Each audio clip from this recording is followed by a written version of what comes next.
Вітаем 26 ліпеня, субота, і раніца з Белсатам пачынае дзень разам з вами ў студыі Кацярына Раецкая. Сюрприз, Анатоль Шырвель. Традыцыйна пачнём з сённяшніх святаў. Сёння міжнародны дзень эсперанта. Дарэчы, віншую тых, хто любіць Міка Джаггера, у яго сёння дзень народзінаў. Ну, гэта ад мяне, падарунак вам. А яшчэ сусветны дзень тофу, дзень прывідаў у Японіі і дзень ФБР у ЗША. Дарэчы, дзень ФБР нам пасуе, бо невялічкае расследаванне у нас таксама будзе.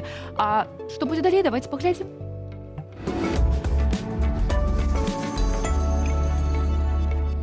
Заробкі беларусаў растуць. Што гэта рэальнасць ці маніпуляцыя са статыстыкай? Культурны перформанс супраць галубоў. Хто пераможа? Незвычайная гісторыя крэатыўнай беларускі.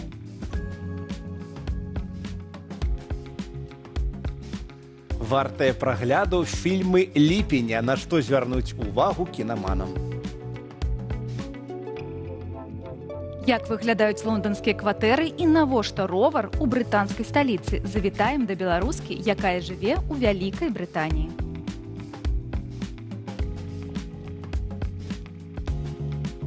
І паглядзім на робатаў, якія ўжо сёння могуць замяніць людзей. Так, дык, а расследаванне наша пра што? А расследаванне нашае будзе пра заробкі беларусаў. Белстат днямі выдаў справаздачу пра тое, як квітнее Беларусь, як падраслі беларускія заробкі. І вось мы будзем разбірацца, ці ўсё так добра. Ладно, тады і пытанне да гледачоў. Давайте, хай оно будзе пра грошы.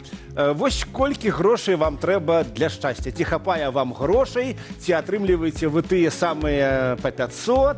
І што з заробкамі ў вашым рэгіёне? Кажуць, што растуць вот. Зразумела, калі вы ў Беларусі, памятайце пра сваю бяспеку, а мы пачнём нашу размову з невялічкага даследавання, як змяніліся заробкі беларусам цягам часу.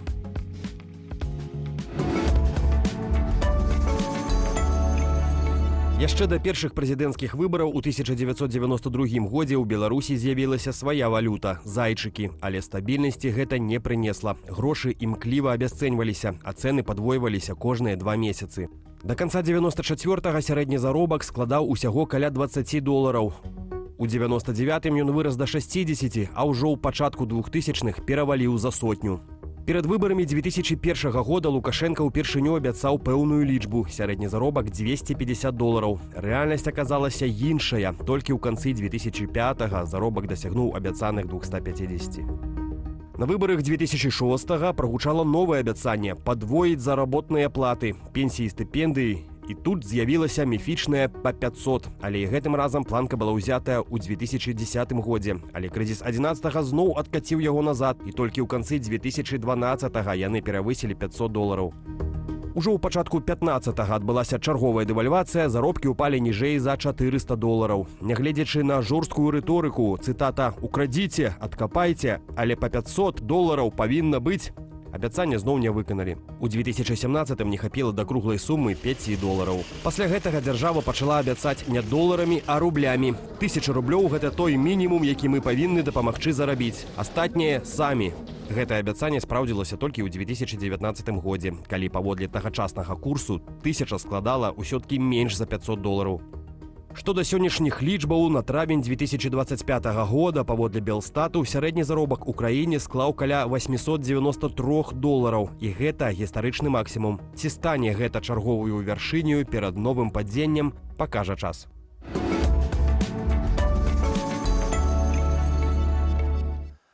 Апошнія месяцы заробкі беларусаў растуць і, здаецца, трэба радавацца, правда? А вось менавіта пра гэта мы пагаворым з эканамісткай Тацянай Панковай.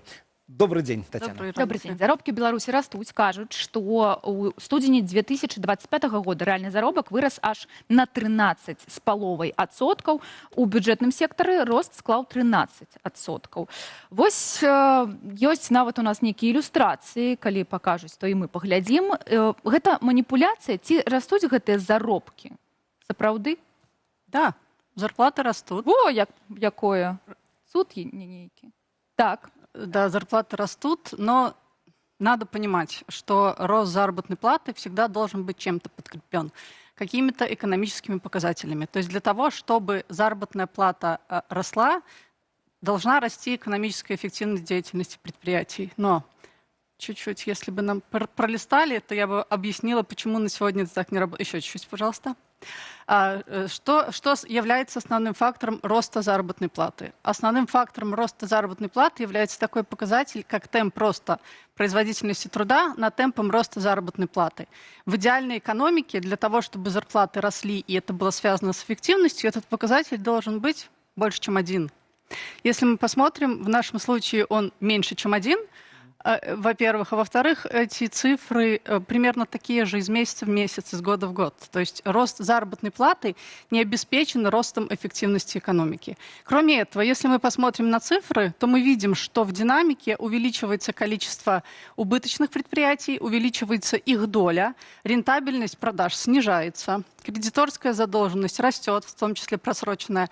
То есть можно сказать так, что этот рост заработной платы – это рост в долг. То есть потому что он не подкреплен никакими показателями, которые бы позволяли этой заработной плате расти реально. А калі простымі словамі вось гэты тэмп прадукцыйнасць працы, гэта калі я раблю шмат, не ведаю там. Не, гэта калі ты не робишь лепш и не робишь больше, а все равно твои заработки растут. Так, да, то есть должно получаться. Я прихожу на працу, да. так, и что? Я сиджу, раблю нейкія там, ну не ведаю, шкарпетачкі нейкія. Да, потом так. их надо продать для того, чтобы что-то Але предприятие гэта ваши получило. проблемы, калі ніхто не продае, я ж зрабіла. Ну, так, конечно же, это не работника проблема, это проблема того, как это функционирует в целом в экономической системе. То есть работник, понятно, но он тоже должен понимать, что если он работает, ничего не производит и ничего предприятие не продает, ну, то основания для роста заработной платы экономической нет. Рано или поздно это приведет к тому, что неоткуда будет платить зарплату. Гэта калі на складзе ўсё ляжыць, тады гэта вось... Да, и плюс, когда оно еще и не производится, а во-вторых, оно еще и не продается, но имеем то, что имеем. Я так зразумеў, Тацяна, што беларусы не сталі працаваць лепш і больш, не сталі больш прадаваць, так. А заробкі ўсё равно растуць, но як бы і ў гэтым асноўная праблема. Добра, ладно. А ў якіх сферах беларускай эканомікі ўсё-такі вось самыя высокія заробкі, там, не знаю, куды подняться с канапы, куды пойти pracować. Да, если смотреть на сегодняшние цифры, которые публикует Белстат, то самая большая зарплата в секторе информации и связи, то есть это информационные технологии, это все, что связано с оказанием услуг связи, то есть там зарплата больше 5000 рублей бруто, а следующий... Да, 5700 даже, да. Но это бруто, то есть это до вычета налогов. А второй сектор, который демонстрирует уже который месяц, год высокий уровень заработной платы, это финансовая и страховая деятельность. То есть это банки за счет высокой маржинальности банковской деятельности, потому что ставки по кредитам и депозитам, ну, можно видеть, насколько отличаются. Вот это частичная маржинальность банковского бизнеса, поэтому и зарплаты они могут позволить себе более высокие. Но страховая деятельность, она во всем мире высокомаржинальна, поэтому и в этой деятельности тоже могут позволить себе предприятия более высокие зарплаты. Кроме этого, сегодня зарплаты высокие в строительстве. Ну, вот из такого более реального сектора. Цікаво, гэта ў тых, хто робіць, ці тых, хто як прораб назірае і кажа, як рабіць? Понятно, что когда мы смотрим среднюю зарплату, я дальше вам чуть расскажу, как это функционирует, то чаще всего это все-таки у прораба. Я вспоминаю про прорабу, як прийшов до мяне на кватэру, значить, там нейкія хібы выпраўляць прораб, і ён быў з тэлефоном вірту, ён быў у туфлях таких з крокодиловой скуры, і я, як убачыў гэта ўсё, думаю... Бок вы можете пацвердзіць, што гэта вось добрыя заробкі. А што па рэгіёнах? Ці можам мы вось па Беларусі паглядзець, дзе самыя высокія, дзе самыя маленькія, і чаму так адбываецца, што ёсць на розных працах, ці на падобных працах розныя заробкі? Ну, традиционно самый высокий уровень заработной платы это в Минске, в Минской области, самый низкий в Витебской и Могилевской. Почему так получается? Ну, если мы возьмем условно регионы, Витебскую и Могилевскую область, то там стареющий промышленный комплекс. То есть там текстильная промышленность, какие-то химические производства, какие-то металлургические производства, которые уже устарели. А Витьба, вафли, ну як же яны? Одна Витьба не вытянет, к сожалению, зарплаты всего региона. В Минске почему высокие зарплаты? Потому что большинство компаний, IT-сектора, банков, страховых организаций, они все же сосредоточены на территории Минска и Минской области. Поэтому традиционно Минск и Минская область имеют большую зарплату, более высокую. То есть если сравнивать условно Минск и Витебск, то это где-то 60% разницы именно за счет того, что тут сосредоточен сосредоточены те предприятия, которые могут себе все-таки позволить такие высокие заработные платы. Але ж нейкая несправядлівасць. Я вот памятаю, існавала такая як бы ілюзія ці міф, што вось там недзе за межамі кальцавой мінскай танней жыць там і так далее, а выязджаеш, глядзіш у крамы, і Так. цэны там вышэйшыя, чым у Мінску. Ну, ці такі І ж. чаму вось такія, все-таки такая розніца? Ну, жыццё не нашмат танней за межамі кальцавой, і такая Но розніца ў заробку. все равно немного тонней. А ці То ёсць есть, такое, што за адную і тую ж працу, напрыклад, у Менску і ў Віцебску па-рознаму плоцяць? Хорошее пытанне. Конечно. Потому что, да, заработная плата будет значительно отличаться, если это должность, которая в Минске, или это должность, которая в Витебске. И этому тоже есть всякие объяснения разные. Ну, во-первых, хорошо, что сегодня зарплату назначает не Компартия Беларуси, а все-таки наниматель, и поэтому он может... Пачакайце, яшчэ пачакайце. Он может регулировать уровень оплаты труда. Ну и в Минске, в Минске и в регионах разная экономическая ситуация. Во-первых, в Минске сосредоточены крупные международные бизнесы. Больше всего инвестиций, если мы посмотрим по статистике, это все-таки Минск. Больше всего предприятий сферы той, которая высокодоходна, та же страховая и банковская деятельность, это тоже Минск. Плюс доходы компаний, которые находятся в Минске и в регионах, они тоже значительно отличаются. Большая сумма доходов сосредоточена в Минске и в Минской области. Кроме этого, спрос на профессию, он разный. То есть если мы сегодня смотрим на Минск и на те международные компании, которые привлекают к себе работников, то мы увидим, например, что бухгалтер международную компанию в какую-нибудь сегодня нужен со знанием международных стандартов финансовой отчетности, со знанием иностранных языков. То есть у него уровень компетенций выше, чем условно требования, которые предъявляются к бухгалтеру в сельхозпредприятии Могилевской области. Вы такая пераканаўчая, дык атрымліваецца што? Тады Белсат Белстат не хлусіць, і Белстат таксама не хлусіць. Белстат не хлусіць, Белстат. Статистика не хлусіць, заробки растут, так и атрымліваюцца. Все Да. классно? Ну, Белстат нет. Белстат не хлусить. Ну, кто-то хлусит, однозначно. Что? Давайте да. разбираться. О, То есть как формируются вообще вот эти вот... Откуда мы эти цифры видим у Белстата? Они попадают туда с предприятий. Все предприятия, в том числе малые, средние, они все отчитываются в Белстат предоставляемую форму отчетности. И там есть цифры, которые Белстат у себя аккумулирует и показывает нам вот такой вот результат. Но как сегодня устанавливается заработная плата? Заработная плата – это целевой параметр социально-экономического развития Республики Беларусь. Что значит целевой? Каждый год правительство до областей доводит, что зарплата должна вырасти условно за год на 10%. Соответственно, в Могилевской области настолько, в Витебской... Каб што? Давайте вы сюда кладем. Что? Чтобы сформировать оптимальную картину развития экономической системы. Пригожие. каб урад на докладе Да, у чтобы он мог Кашэнкі отчитаться, что мог уже не по сказать, у 500, нас уже не- зачахол KPI працы, значится, урада, вось Расце, заробка всё расце. нормально, расце. Вот. И вот им довели эти показатели.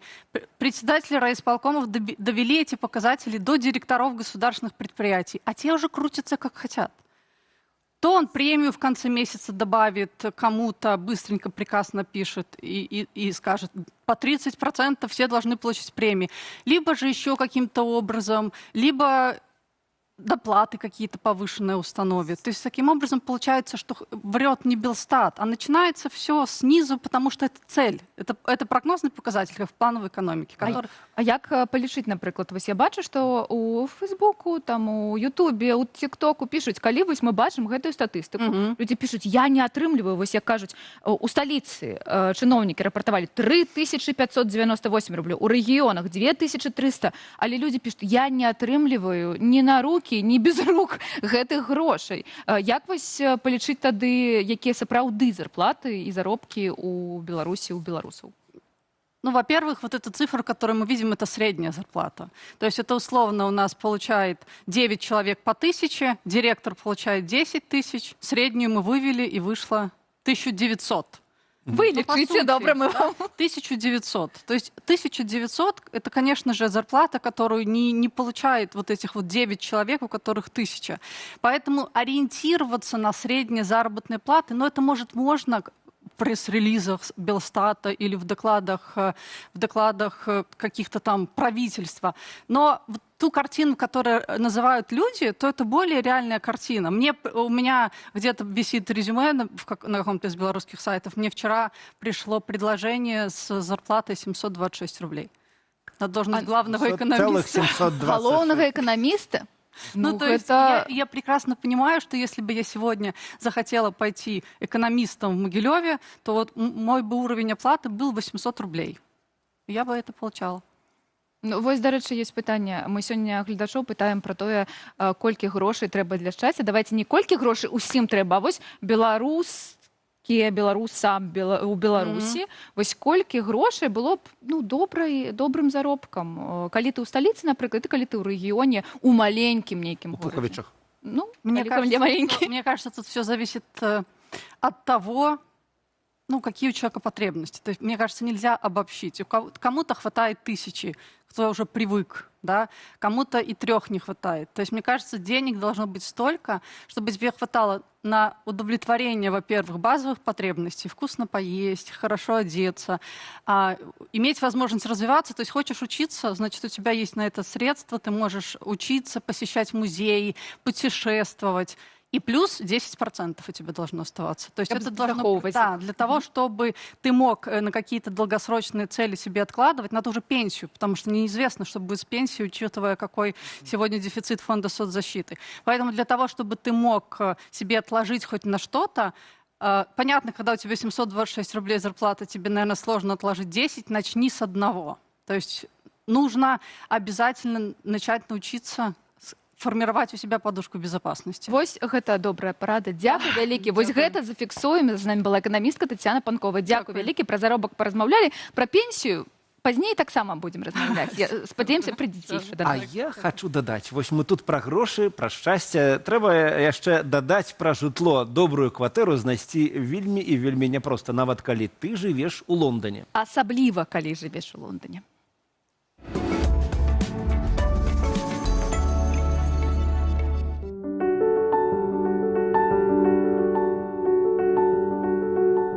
Я живу в Южном Лондоне. Это все Брикстон. Здесь очень типичная застройка, такая двухэтажная. Это очень типичные викторианские дома. Это мой дом. Так дом выглядит изнутри. Это очень типично. Обычно есть лестница наверх, и это обычно 1 или 1,5 этажа. И небольшая лестница вниз, которая ведет к кухне. И здесь еще обычно эта комната сделана из 2. Тут живет моя соседка Ева. Я арендую целый 2 этаж. То есть у меня есть мой офис, где я работаю, и где всякие мои хобби происходят, и комната, где я сплю. Это абсолютно нетипично для Лондона. Мы платим всего лишь 600 фунтов каждый, потому что дом будет продаваться очень скоро. Моя подруга, которая здесь раньше жила, лендлорда нашла в Тиндере. Они сначала встречались, и потом я сказала: а хочешь, может быть, жить со мной? Здесь я работаю. И она сказала: да. Может, нужно было прибраться. Коммуналку мы платим вдвоем. У нас это выходит где-то 200 фунтов на человека в месяц. Газ, вода, интернет. И еще тебе нужно платить council tax. Это то, что ты платишь, чтобы убирали твою улицу, чтобы выносили мусор. И, в принципе, иногда эти деньги перераспределяются на разные социальные проекты в конкретно твоем дистрикте. Обычно это где-то 70-80 фунтов на человека, что достаточно много. Каждый раз, когда я вижу неубранную улицу, я думаю: куда же мой council tax идет? Здесь я сплю. Здесь тоже очень большая комната по меркам Лондона. Я недавно смотрела на сайтах аренды, что такие комнаты за 1000-1200 в моем районе. Когда я думала: может быть, стоит что-то поменять в моей жизни, не стоит.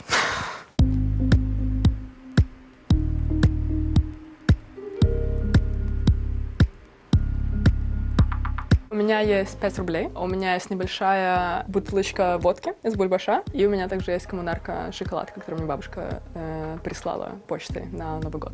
Я ее не открывала. Это мой рабочий велосипед.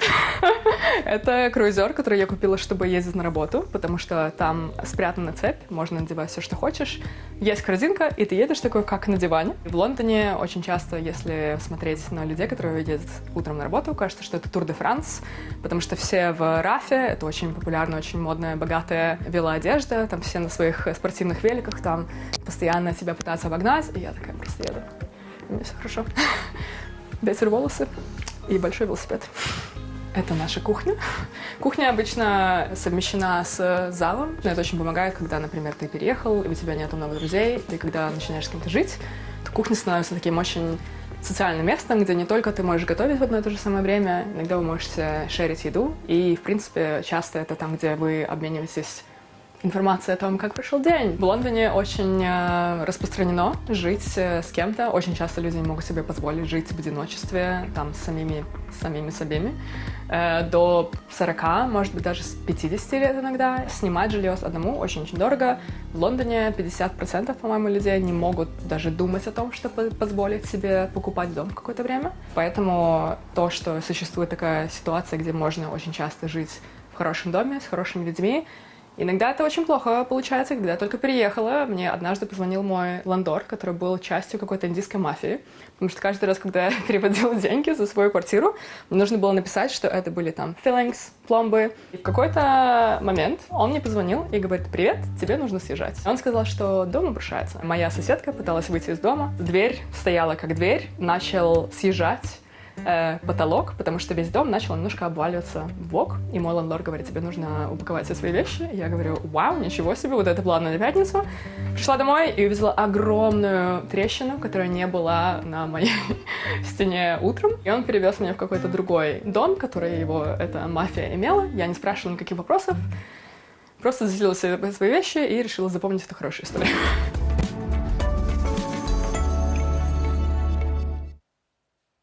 Сябры, вітаю!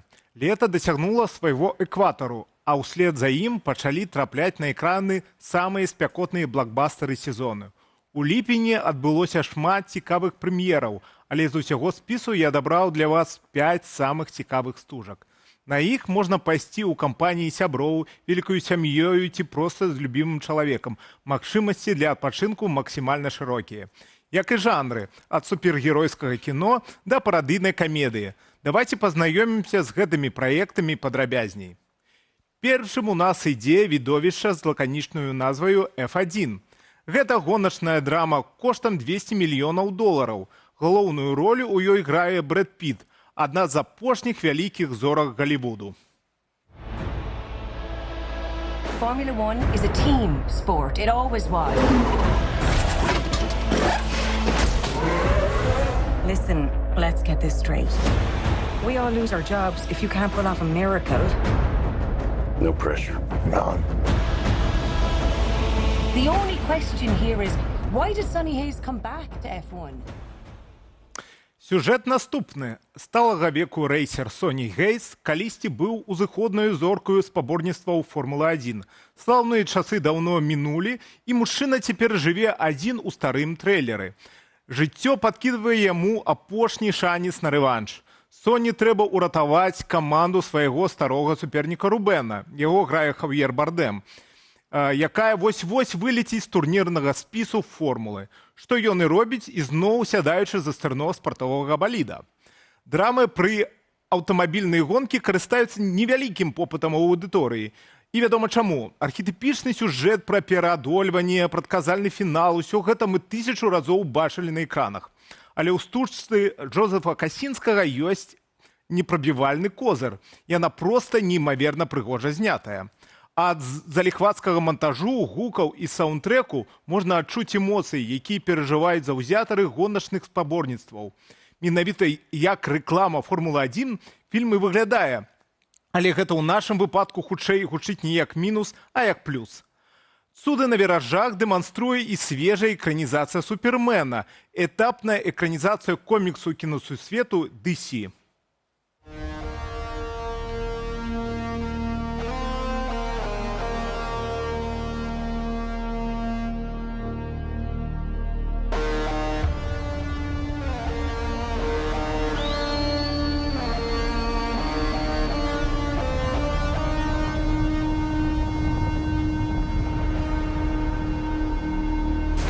Crypto. Home. Take me home. Кал-Эл – усімагутны прышэлец з планеты Крыптон, якога даслалі на зямлю бацькі. Яго выхавала сям'я Кент у зачлівага супергероя, які ў вольны час чарговы раз ратуе людзей, а ў працоўны падпрацоўвае журналістам у выданні Daily Planet. Сапраўдныя праблемы ў яго пачынаюцца, калі эксцэнтрычны мільярдэр Лекс Лютар пачынае на яго сапраўднае паляванне. За чарговую экранізацыю прыгодаў Супермена быў адказны Джеймс Ган, аўтар самай паспяховай трылогіі ў кінасусвеце Марвел «Вартаўнікі галактыкі». І вынаходліваму паўстаноўшчыку, падаецца, усё удалося. Ягонае бачанне класічнага амерыканскага супергероя выглядае нечакана свежым, па-добраму наіўным і вясёлым захапляльным блокбастерам. Агулам жанр супергеройскага кіно апошнія гады застаецца ў крызісе, таму фільм Гана можна лічыць удалую спробай яго рэанімацыі. Наступны блокбастер таксама прадстаўнік пладавітай франшызы пра свет, у якім жывуць сапраўдныя дыназаўры. Гаворка пра свет юрскага перыяду адраджэння.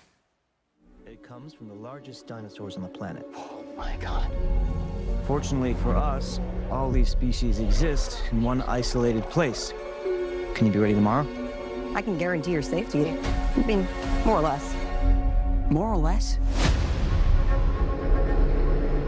Група даследнікаў, сярод якіх героі Скарлетт Йоханссон і Махершала Алі, выпраўляюцца на закінутую трапічную выспу, дзе яшчэ жывуць дыназаўры. Навукоўцы павінны адшукаць ДНК дагістарычных істотаў, каб распрацаваць лекі, якія дапамогуць чалавецтву пазбавіцца ад хваробаў.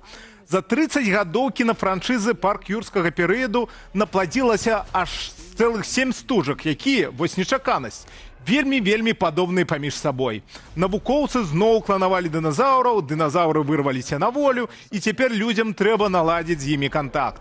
Відовішча гэтае не той, каб вельмі цікавае, але прыгожае і дакладна ўражвальнае. Асабліва, калі гледзіце фільм на вялікім экране. Для хатняга прагляду на тэлевізары ці камп'ютары адраджэнне не вельмі падыходзіць. Лепей выбрацца на паказ у сапраўдны кінатэатр. Калі дурнаватыя блокбастеры вас раздражняюць, варта прыглядзецца да вынаходлівых фільмаў жахаў. Постгорар супольна апавядае пра сузалежныя стасункі маладой пары.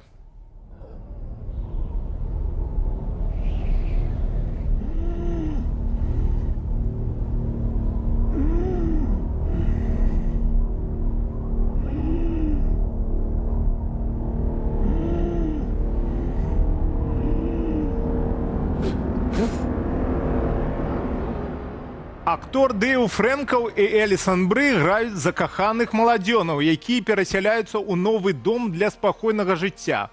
Вось толькі на новым месцы іх пачынаюць пераследаваць жахі з іншага свету. Ідэальнае жыццё дае расколіну. Дэбютная стужка аўстралійскага рэжысёра Майкла Шэнкса не ёсць жахлівікам у чыстым выглядзе. Горар-тур толькі інструмент для аповеду пра страх перад сузалежнымі стасункамі у рамантычнай пары. Праз гэта герой паступова зліваецца ў адзінае цэлае. Атрымалася вельмі бліскучы боді-горар, рэальныя прыклады якога ў сапраўдным жыцці можна пабачыць амаль на кожным кроку. Дастаткова толькі прыглядзецца. Скончым сённяшні падбор на гумарыстычнай ноце. Пагатоў ёсць добрая нагода вяртанне на экраны парадыйнай камедыі з 90-х «Голы пісталет».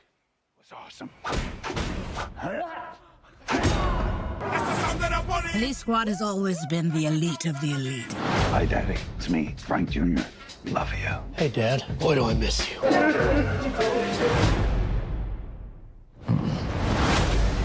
And you, Frank, are the best of the best. Толькі адзін чалавек мае спецыфічны набор навыкаў. Гаворка пра лейтэнанта Фрэнка Дребіна-малодшага. Ён узначальвае паліцэйскі атрад і гатовы ўратаваць свет нават самым ідыёцкім чынам. Абсурдная камедыйная трылогія ад братоў Цукераў пра спакойнага пры любым дурацкім выпадку паліцыянтаў у свой час стварыла з драматычнага актора Леслі Нільсона зорку Галівуда. У свежым рэмейку ягонае месца заняў ірландскі актор Ліам Нісан. Ён апошнія дзесяцігоддзі эксплуатаваў вобраз сур'ёзнага і настроенага героя баевікоў. Наколькі яму ўдалося змяніць амплуа, вырашайце самастойна. Але сам факт вяртання кінапародыі на вялікія экраны ў час жорсткай паліткарэктнасці выклікае да аўтараў фільма павагу. Вось такое кіно паказвалі ў ліпені. Што вы з гэтага ўжо глядзелі ці плануеце паглядзець? Дзяліцеся меркаваннямі ў каментарах да гэтага відэа, калі вам гэта бяспечна. І сустрэнемся ў наступным выданні ў кіно з Белсатам. З вами быў кінаглядальнік Тарас Тарналіцкі. Да сустрэчы!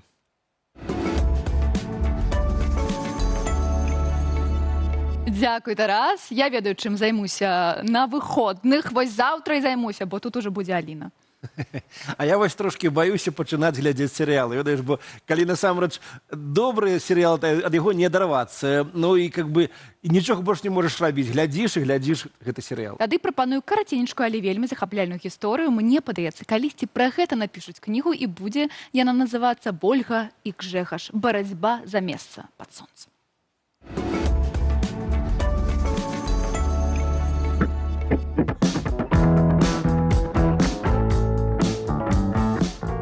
Я Воля Кузьміч, мастачка, займаюся рознымі творчымі праектамі, найперш пабудаванымі на ілюстрацыі і анімацыі. Недавно вышла книга на верши Андрея Скурко, которую я проиллюстрировала. У нас была целая коллекция. Серия книг с 3 часток. Вот третья только что вышла про динозавриков. А так само працую еще над несколькими проектами. Один так само книга, тому можно сказать, на вот, что иллюстрирование книг – это по одной ступени мое такое хобби. Мы все раскидані по свете зараз. И книга – это то, что может яднать людей, белорусов по всем свете. Потому что можно навіть несколько поколений расти с книгой. И есть еще один, правда, проект, который займает не только мое сердце, а мою голову. Так что выношиваю еще одну штуку, файную, звязаную, с одним цікавым персонажем, который, можно сказать, навязался до меня у суаўтары. Такого батла вы яшчэ не бачылі. Змаганне за галубец, ён жа балкон разгарнулася ў цэнтры Еўропы. Нахабны голуб спрабуе пасяліцца са сваёй каханаю не дзе-небудзь, а ў нас. Гэта голуб. Калі б я нічого про яго не ведала, я б сказала, нейкі просто голуб. Цяпер, калі я ўжо знаёмая з ім 2 месяцы, хочу сказать, что гэта лясны голуб, незвычайны гарадскі, которых поўна ў горадзе. Гэта лясны голуб, это вякер, яго шмат назваў. Таксама адна з ягоных назваў это буднік, потому что раніцай будзе увесь лес. Нейкім чынам вось гэты хлопец вырашыў, што наш галубец гэта самае зручнае месца для яго і для ягонай каханкі. І он пачаў просто прилетаць, вось уже 2 месяцы спрабуе адціснуць у цэнтры Еўропы наш галубец. І больш за тое, мы ўжо нават далі яму імя. Гжэгаш! З такого крыку пачынаецца цяпер наша кожная раніца недзе ў 6, калі он прилетае і пачынае шумна абжывацца. Мы супраціўляемся, але як чалавек, который выступае за арт-метады, як асноўныя метады барацьбы, я супрацьстаю яму вельмі так добра. Я спачатку такая дастаткова аптымістычна была настроена, але я вырашыла запытацца ў сябе у сваіх падпісчыкаў, ці хто сутыкаўся з такой гісторыяй, як галубы на галубцы. І вось тут я просто адчынила вось эту самую скрынку Пандоры, потому что мне надасылалі столькі гісторыяў, столькі жахаў про то, як галубы адціснулі галубец, засерлі ўшчэнт.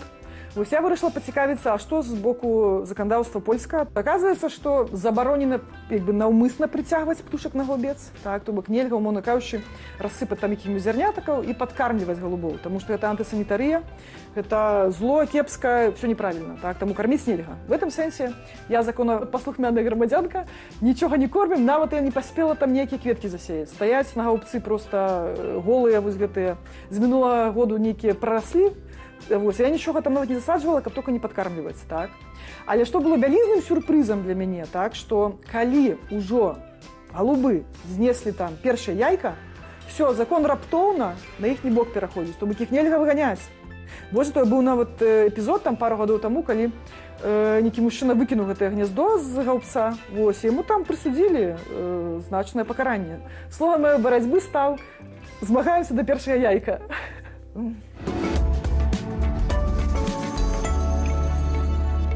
Вот Вольга так весело рассказывая, а насамрэч, вот, а што рабіць, калі голуб зрабіў гэта гнездо на тваім галубцы? Я нагадаю, можа, ты, Катя, не ведала, то я табе раскажу, што ў Польшчы нельга разбураць гнездо птушкі, калі яно ў цябе на галубцы з'явілася. Таму за гэта нам можна панесці пэўную адказнасць. Але, слухайце, а як жыць побач з гэтымі голубамі? Я не ведаю, это не найлепшы варыянт. У мяне такая была гісторыя ў Менску, я не мог проста пазбавіцца. Таму вось такі спосаб барацьбы ў нашай гераіні гэта мірны і добры. У інстаграме Вольгі можаце назіраць за гэтай гісторыяй. Гэта нейкі серыял, мы яшчэ Эпос. вернемся да гэтага, а зараз яшчэ пра серыялы ўжо нашыя беларускія, бо ў нас ёсць нагода, у нас в гасцях рэжысёр, сцэнарыст Андрэй Кашперскі. Вітаем. Андрей, добрый денечек. Так, до нас дошли чутки, что вы здымаете новый сериал. Больше того, мы ведаем назву гэтага сериала. «Свингеры». Класс. Ну, давайте все вместе. Свингеры, бо свингеры... Так, не ведаю, я не ведаю, як хто што адчувае, а мне нават трошки неёмка. А про что сериал? Это сериал про всех нас. А конкретно это история про 6 мало знакомых друг с другом людей среднего возраста. Многие из них это белорусы, которые уже давным-давно переехали в Европу, в частности в Варшаву, и решили все свои бытовые проблемы, проблемы с жильем, легализацией, работой и семьей. Но у них осталась проблема душевной организации и проблема счастья. Поэтому в каждой серии они встречаются все вместе в разных местах, чтобы договориться на совместное свингерство. И, спойлер, у них в каждой серии не получается. Из-за каких-то бытовых проблем, из-за того, что у кого-то ребенка нужно из школы забирать, у кого-то зубы нужно лечить, у кого-то суставы болят, у кого-то внезапная рабочая встреча, и у кого-то, я не знаю, слишком ранний эфир, и целый день хочется спать. Вы разумеете, что мы, конечно, гуглили гэтае слово, Конечно. але мы не будем казаць. Хай аўтар кажа таким, давайте, эфирным нейкім сленгам, чым яны будуць займацца, вы кажаце? Они хотят соединиться духовно и физически, чтобы обменяться социализоваться опытом. Вот до чаго прыводзіць, калі людзі атрымліваюць по 500 и больше. І калі ўсё добра наладзілася. А на якую тады аўдыторыю вы разлічваеце, калі яны там будуць шмат сацыялізавацца адзін з адным? Паспрабую угадаць на сярэднюю аўдыторыю. И где побачить? Возможно, да. Но я думаю, что это аудитория фанатов постов «Зеркала» про сексуальное просвещение, в первую очередь. И я думаю, что сейчас многие СМИ и белорусы обсуждают сексуальные проблемы в Беларуси. Так, это зараз вельми популярная тема. А где можно увидеть? Пока что нигде. Мы сняли только пилотный эпизод, чтобы найти деньги на все оставшиеся эпизоды и найти нужный стриминг. Поэтому уже с сентября мы будем ходить по всяким Netflixам и предлагать наш сериал. Ну, вы разумееце, што героі у вас таксама могуць дадавацца да вашых серыяў, бо герояў такіх больш, якія таксама цікавяцца і маюць нейкія праблемы. Больш чым 6. Больше, чем 6. Больше, так. больше. И это интернациональный сериал. Там звучит русский язык, белорусский, английский и польский уже в первой серии. И в каждой новой серии будут новые языки, новые персонажи, говорящие на разных языках. А кто из белорусов ведомых там будет? Сейчас это актеры Оля Колокольникова, Максим Шишко, Валя Гарцуева, Катя Желудок. И мы сейчас ведем переговоры с селебрити белорусскими, которых я пока что не назову, но это для других серий. А до гэтага вы кого назвали? Усе гэта вельмі вядомыя асобы. Это вядомыя акцёры. А дзе Дудзінскі? А гэта пытанне, ён на кастынгах зараз. Где он сейчас? Так, добра. Слухайте, не глядячи на то, что белорусы, мы уже не раз чули в нашей программе, любят заниматься сексом и рассказывать про разные истории, и проблем в этой сфере шмат, и досягнению. Все-таки тема свингерства, ну, такая трошки новая для белорусов. Чему менавіта гэта все-таки тема обрана? Каб шаковать, каб провоковать, не ведаете, просто статистика некая есть? Новая или не новая, непонятно. Но я думаю, что это не так важно. Мы, если будет успех, снимем спин-офф под названием «БДСМщики», но смысл будет тот же. Это сериал о всех нас, понимаете? Это сериал в первую очередь о кризисе среднего возраста, о самоидентификации, о поисках счастья. И успокою зрителей наших, не обязательно быть свингером, чтобы смотреть сериал «Свингеры» и получать удовольствие. Как гласит наш слоган, можно просто смотреть. Ну, добра, свінгерам, мне падаецца, там не толькі глядзі. Але я не ведаю, я толькі чытала Google. А чым вы натхняліся, калі вось стваралі? Мабыць, гэты вось вельмі папулярны быў серыял ці кіно, там некалькі адценняў шэрага, чорнага. Как ни странно, в нашем сериале будет очень мало секса и очень мало про секс. И мы вдохновлялись в первую очередь фильмами и сериалами, где много разговаривают, много болтают, пытаются друг друга понять, но никак не находят общего языка. Это в первую очередь фильмы Вуди Аллена или Джима Жармуша, к примеру, «Кофе и сигареты». Или сериалы «Флибек», «Дрянь», например. Или малопопулярный английский сериал «State of the Union». Очень советую. Ну вот по тем, как вы захопляльно так рассказываете то вам самому гэта тема цікавая і камандзе цікавая, да? А як вы думаеце, ну якая будзе рэакцыя гледачоў? Вось на што вы разлічваеце? Там, не знаю, там толпы будуць стаяць, дзе яны будуць стаяць, калі тэлевізоры вы ўключаць? Ці будуць пісаць, што недарэчна гэта, не зараз. Вось пераможам, а пасля уже. Я думаю, что, да, будут критиковать, знаете, как исторические фильмы критикуют за неточности. Вот я надеюсь, что будут критиковать нас за неточности какие-то. Но я хочу, чтобы наши зрители получали удовольствие в первую очередь. И хочу, чтобы они просто скрасили вечер, просто посмотрели нашу серию или несколько серий и пошли смотреть другой сериал или другой фильм, а потом спать, конечно же. Или что-нибудь еще. Яшчэ пытанне, а ці можна вас неяк падтрымаць? Я пра грашыма, не пра акторскую працу, а, мабыць, нехта хоча быць у тытрах, і нехта можа заданаціць і казаць, вось, каб першы галоўны свингер вашего фильма. Это очень хороший вопрос, я о нем не думал, и сейчас мы ищем финансирование через стриминги и какие-нибудь продакшены, но, может быть, фонды, но нас можно поддержать как команду Чин-Чин Channel. Вот «Свингеры» совершенно не политический, не сатирический проект, это проект житейский. А вот Чин-Чин Channel можно поддержать. У нас есть Buy Me a Coffee. Как раз нас недавно, буквально вчера, признали экстремистами, поэтому отписывайтесь от Чин-Чин Channel, но поддерживайте нас через Buy Me a Coffee. Не трэба ні ад кого адпісвацца. Падпісвайцеся на ўсё, пра што вось Андрэй расказвае. Все-таки вось вы узгадалі Чин-Чин Channel. Ну, праект «Суд мёртвых», да?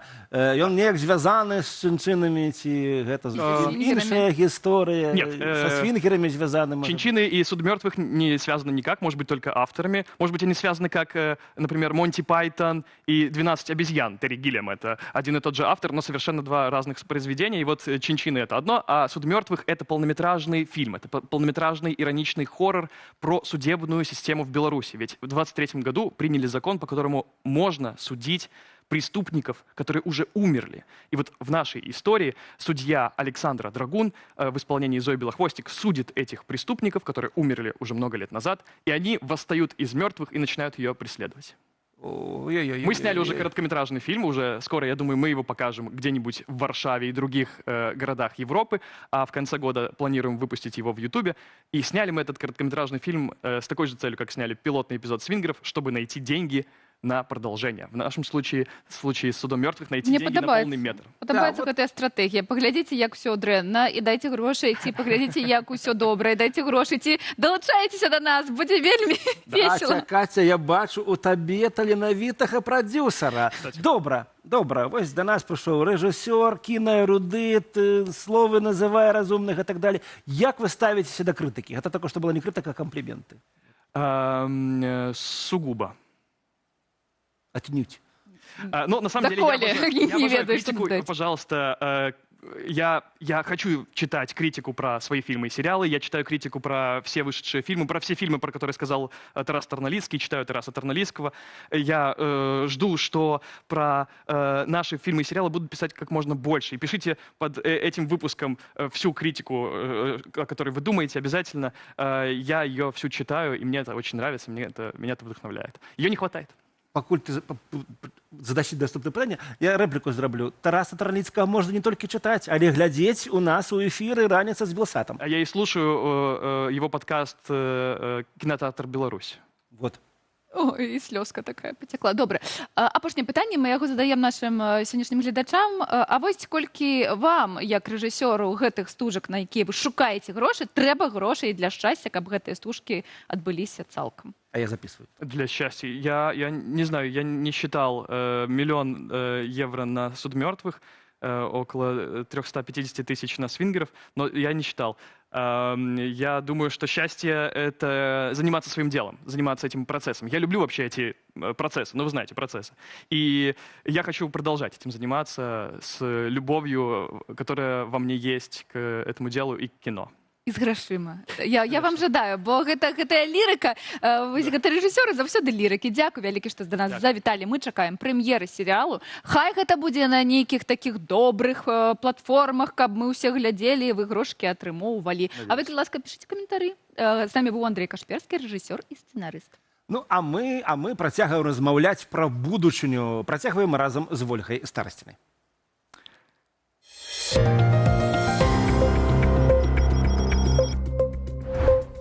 Вось ён мара тых, хто не любіць прыбірацца. У Каліфорніі даследнікі са Стэнфардскага універсітэту рэпрэзентавалі хатняга памочніка. Робот Тайдзі-бот умее самастойна прыбіраць. Тайдзі-бот асаблівы, бо ўмее падбіраць і раскладаць рэчы на месца, чаго Румба пакуль не можа. Ён умее нават адчыняць шуфляды, пральныя машыны, праціраць кухонныя паверхні і нават чысціць ванну.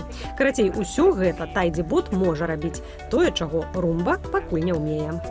Робот выкарыстоўвае моўную мадэль, падобную да чату GPT, каб зразумець, як класіфікаваць прадметы і што з імі рабіць.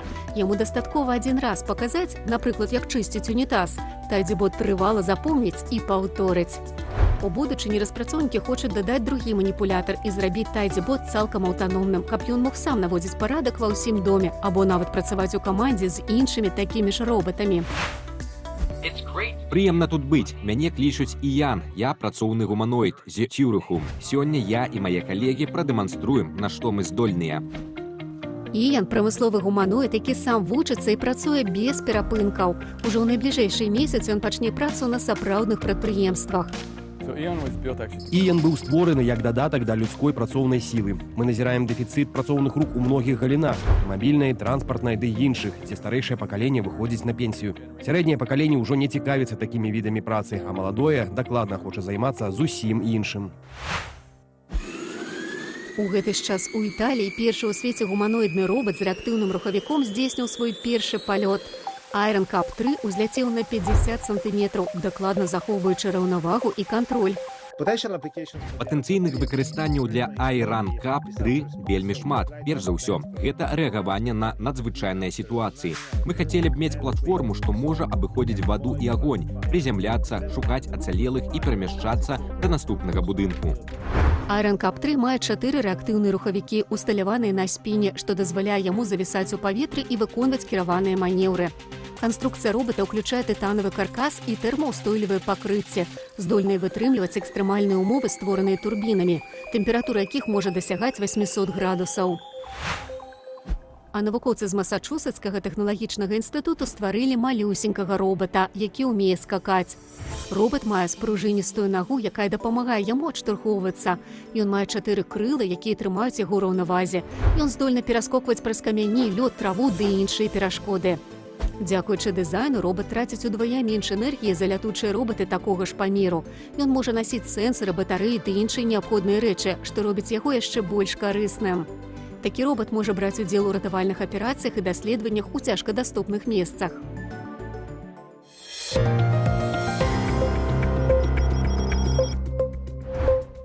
Надышоў час паглядзець, што вы нам пішаце, колькі грошаў патрэбна для шчасця беларусаў ці што-небудзь пра свінгераў, мабыць. Так, маем і тое, з чаго пачынаем. Спачатку грошы, потым як хочаш, гэта твой час. Я думаю, грошы ўперод. Грошэй пачынаецца свінгерства. Ну што ж, што пішуць нам нашыя чытачы на пытанне пра грошы, яны пішуць, што не ведаюць, дзе заробкі растуць.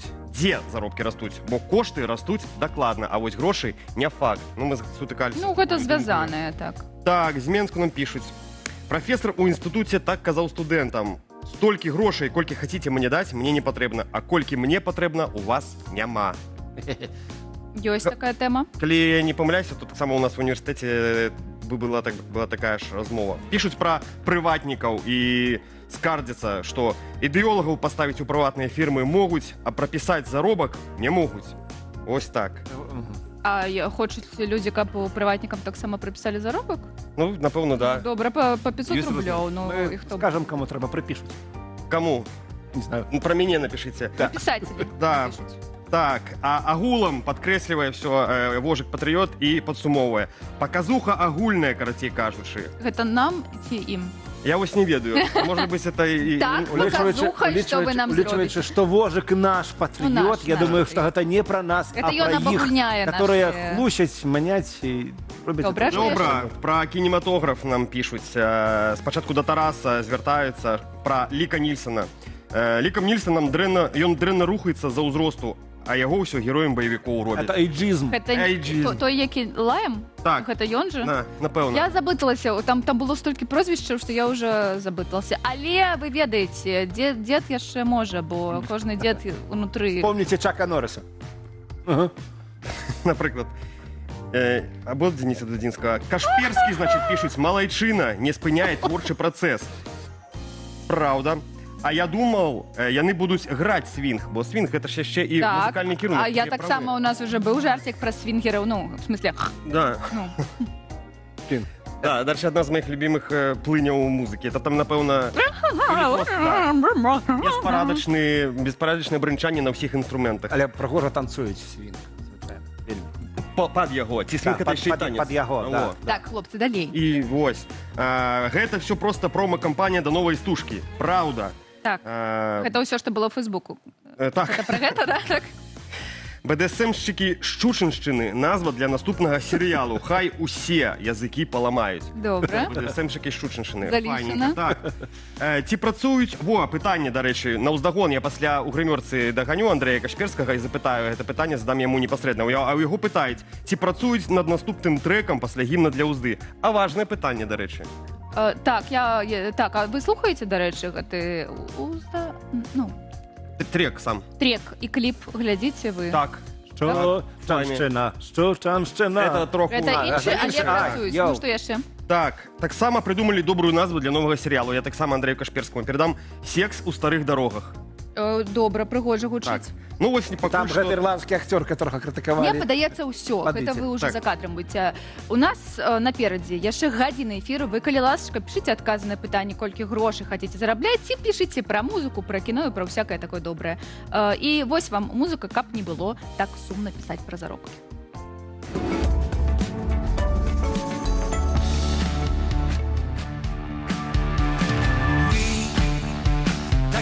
Запаволеныя, калі за вокнамі монахром і незалежныя светлафоры.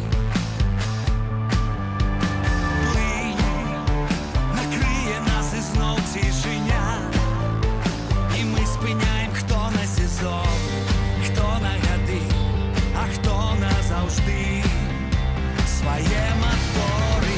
Даруй, я узнімаю твар угару. Даруй, я не губляю маю мару. Даруй, краіна зноў, дзе побелы снег. Даруй, даруй мне. Дзень праз вокны ў халодны пакой, як всё, што мы рабілі дарма. І так у выніку было лепей. Не, самотна ты мяне супакой. Ты нават не чакала сама, як мала цяпла, як мала святла маім сусвеце. Даруй, я узнімаю твар угару. Даруй, я не губляю маю мару. Даруй, краіна зноў, дзе побелы снег. Даруй, даруй мне.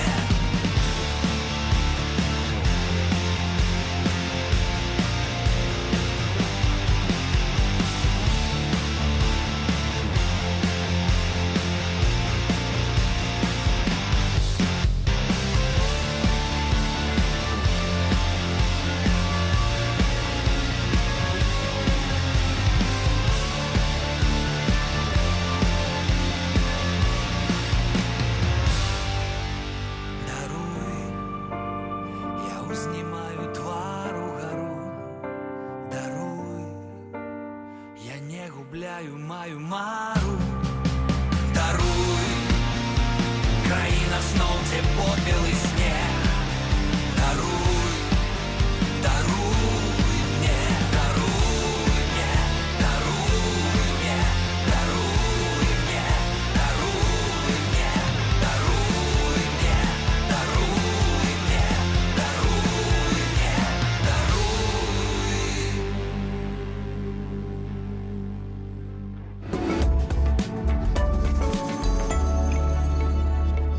І зноў вітаем, гэта раніца з Белсатам. А з вами Анатоль Шырвель. І Кацярына Раецкая. Хутка надышла другая гадзіна нашай раніцы, і мы хутенька раскажам, чаго вам ад яе чакаць.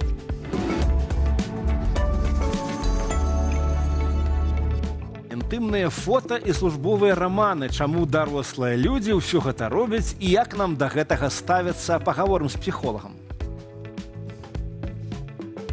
Аўдыенцыя папы рымскага, тры жонкі і самы таямнічы палац Беларусі. Пра неверагоднае жыццё Паўла Стэфана Сапеі раскажа Цімоха Кудовіч.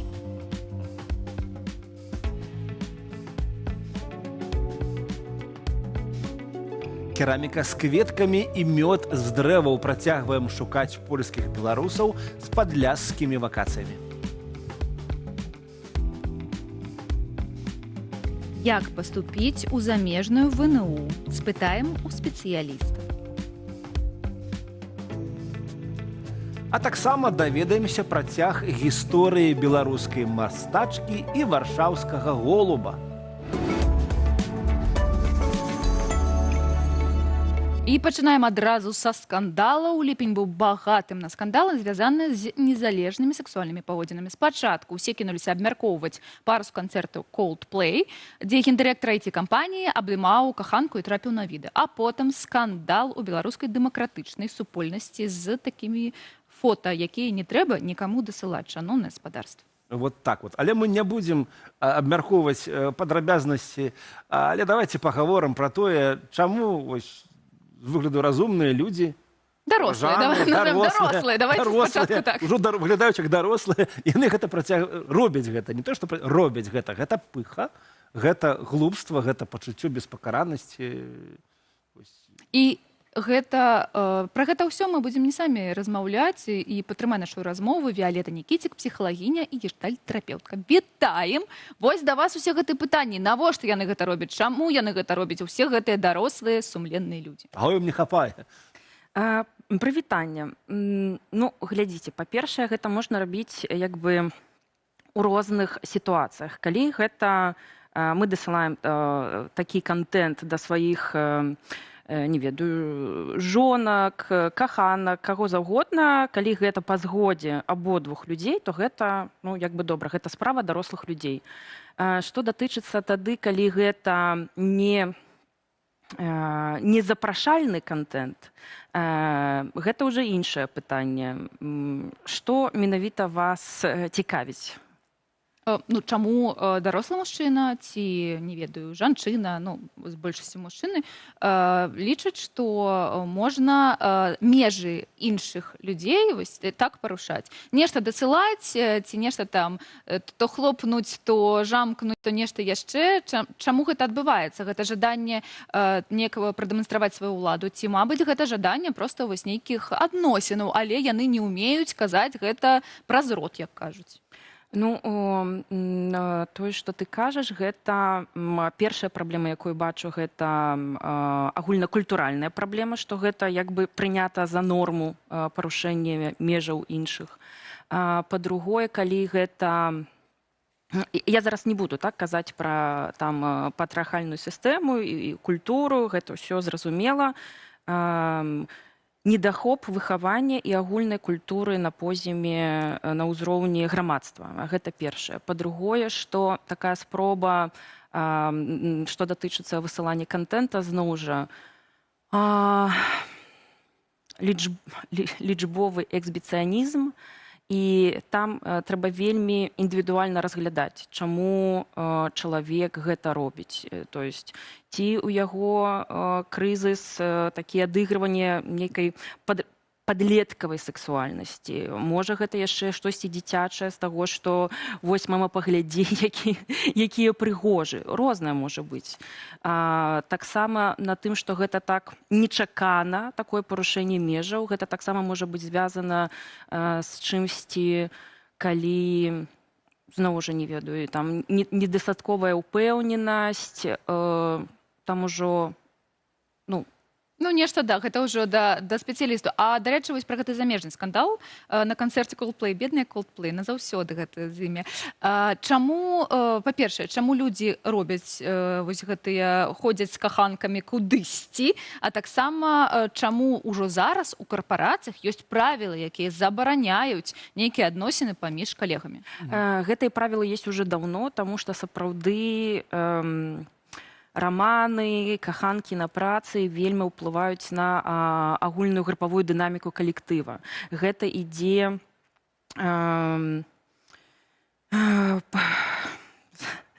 гэта павялічае напружанне, агульнае напружанне паміж людзьмі ў калектыве, гэта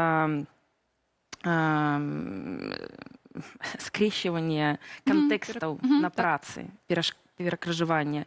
І гэта ўсё даходзіць да таго, што напружанне расце, і потым, вось, напрыклад, як з гэтым канцэртам Coldplay, яно ўсё роўна выбухне. І яно можа выбухнуць мы не можам прадказаць, як яно выбухне. А вось мне было на самай справе трохі смешна назіраць за рэакцыяй гэтых людзей. Такія упэўненыя, багатыя людзі аказаліся разам на канцэрце і разгубіліся ад таго, што іх паказалі побач на камеру. Здавалася, стой ты нармальна, там, не ведаю, прыхініся, абніміся, пацалую шчочку, ніхто б не заўважыў. А вось іх рэакцыя чаму вось гэта так?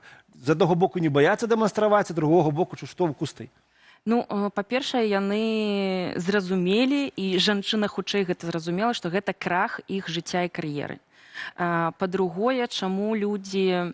Я не ведаю, чаму яны вырашылі пайсці. То есть, ведаеце, ёсць выпадкі, калі людзі могуць здраджваць, не ведаю, 10 год, 20 год. І абоіх супругаў, напрыклад, такая сітуацыя задавальняе. Ці вот неяк гэтая сямейная сістэма знайшла ў гэтым баланс. І пра іх рэакцыю, сапраўды гэта было вельмі нечакана, і яны дастаткова хутка ўсё зразумелі. І мне іх вельмі шкада, іх рэакцыя была вельмі шчырая. Я хочу гэта заўважыць. Кажуць, што пра гэтую пару з канцэрта гэта ўсё ж такі пра свабодны выбар двух людзей, але бывае інакш, і мы ведаем таксама такія прыклады, калі мужчына карыстаецца уладай, і гэта можа быць несвядома, гэта можа быць проста з-за таго, што ён кіраўнік, ён разумее, што ў дасяжнасці ёсць супрацоўніцы, з якімі, мабыць, і можна нейкія рамантычныя адносіны зрабіць, але ён выкарыстоўвае гэтую ўладу і робіць таму, што адчувае сябе вельмі моцна. Вось як быць з гэтым? Мы з Настай Базар размаўлялі, мне падаецца, Анатолій Дзяніс, і яна казала, што трэба мець нейкія межы, але чаму агулам вось гэта, калі нехта мае ўладу, адносіны з тым, хто ніжэй на вось гэтай кар'ернай лесвіцы, чаму гэта не окей? Чаму так цяжка сказаць «не»?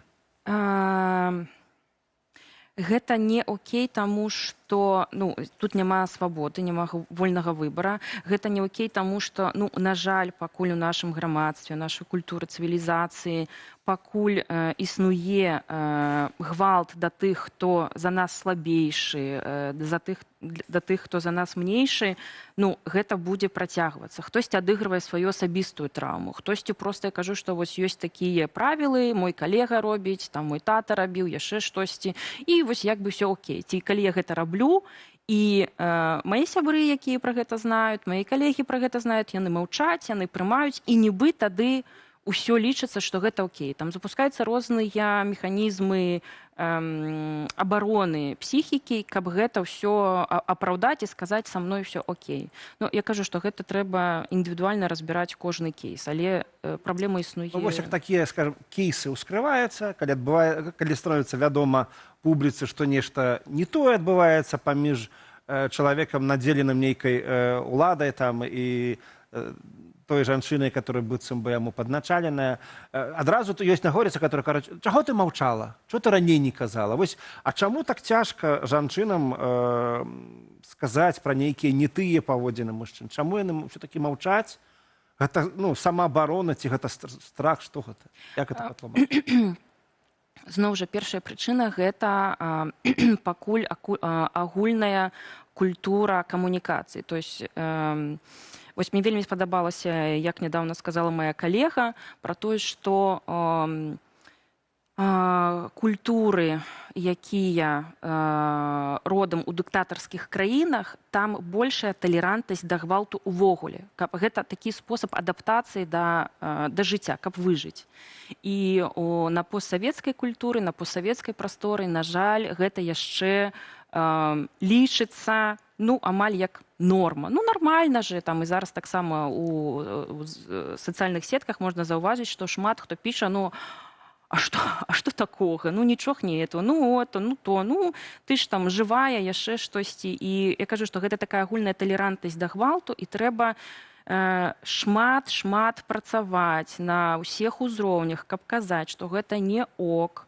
Зноў жа я кажу, што жанчыны, якія звычайна трапляюць у сітуацыі ахвяры, ці вось яны вытрымліваюць гэты гвалт, звычайна гэта гісторыя з дзяцінства. Гэта гісторыя з дзяцінства, з нашага садка, з нашай школы, асабліва, я бы так сказала, беларускай ці постсавецкай. І вось так яно ўсё будуецца. Ўсё гэта карані з дзяцінства і культуры нашай. Малюсенькі каментар ад мяне, як ад мужчыны. Я бачу вось у сувязі з апошняй гісторыяй, не то чтобы шмат, но некаторыя героі соцсетак пісалі, типа, я табе зайздрошчу, як бы герою гэтай сітуацыі. Но я скажу, хлопцы, гэта не прычына для зайздрасці, гэта ўвогуле не ок. І рабіць такое, і зайздросціць гэтаму, давайте будзем карэктнымі, будзем паважаць тых, хто побач з намі. А калі не можа паважаць, то будзем рабіць гэта публічна. Чаму, дарэчы, вось гэты самі разбярэмся з гэтым кейсам, не будзем пра гэта казаць публічна, трэба было пайсці, самім вось неяк абмеркаваць. Чаму гэта не працуе? І чаму... Ці, мабыць, вы лічыце, што працуе? Ці, мабыць, трэба абіраць таксама, па-першае, паразмаўлялі паміж сабой, а пасля б ужо апублічваць. Але вось, на мой погляд, калі ёсць публічны кейс, адразу ёсць і вялікая колькасць людзей, якія таксама кажуць, у мяне такое ж было, дыскусія нараджаецца.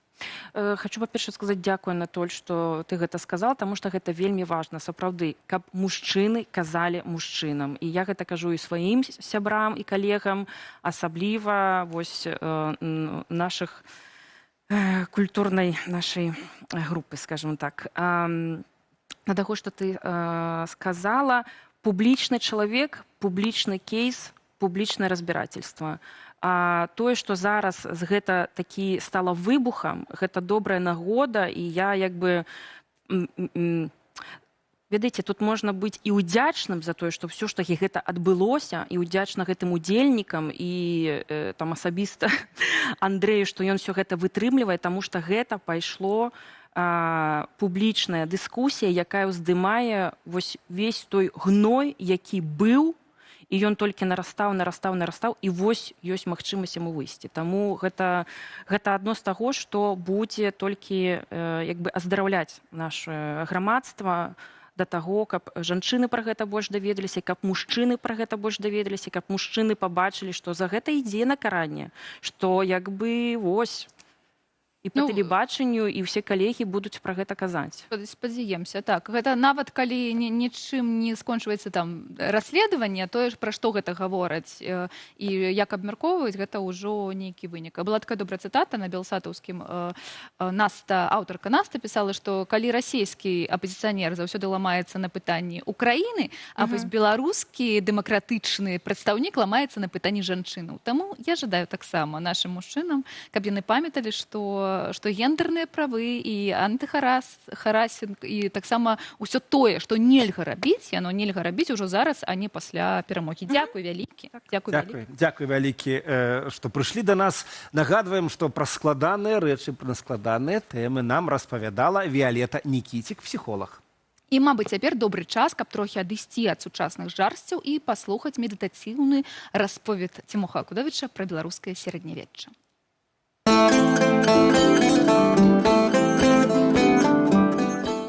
У музеі старажытнай беларускай культуры ў Менску захоўваецца вельмі прадстаўнічы экспанат, які адразу кідаецца ў вочы ўсім наведнікам.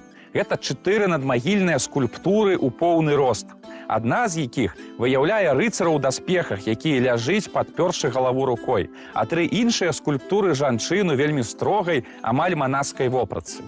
Унікальная надмагільная экспазіцыя дайшла да нас з самага пачатку 17 стагоддзя і прэзентуе найстарэйшы захаваны ў Беларусі прыклад багатага магнацкага пахавання часу росквіту Вялікага княства Літоўска. Гэта надгробак вялікага літоўскага падканцлера Паўла Стэфана Сапегі і ягоных 3 жонак.